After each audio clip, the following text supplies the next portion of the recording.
सारखा वेळोवेळी आम्हाला त्रास देतो. असं किती मुलींना आणि किती बायांना फसवलं त्याची गिनीत नाही. तर आम्हाला न्याय भेटत नाही. तर आम्ही इथं एक तर साहेब आम्ही सकाळधरणं आहोत. आम्हाला इथं साहेबाची गाठ नाही, साहेब नाही तिथं.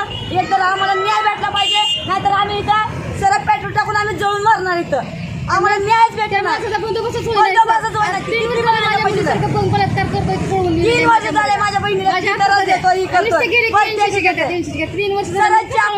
नडला चाकू लावतो, ही करतोय, सारखा धमकी देतो.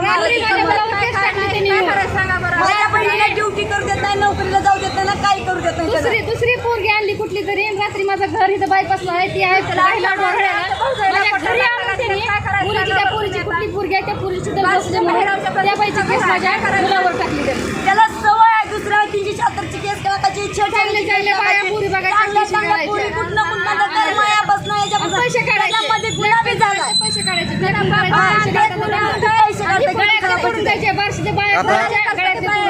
त्याला आता बार्शी शहर पोलिसांनी ताब्यात घेतलेला आहे. पण त्याचं त्यांच्या घरचे धमकीचे फोन आहेत आम्हाला.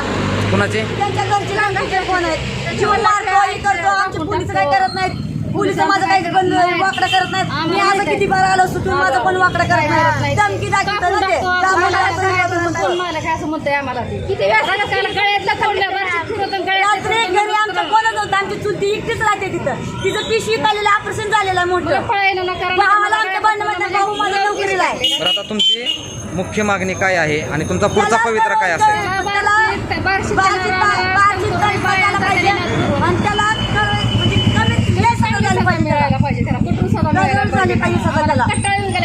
म्हणजे प्रत्येक लोकांना किती तर बाळांना पाहिजे.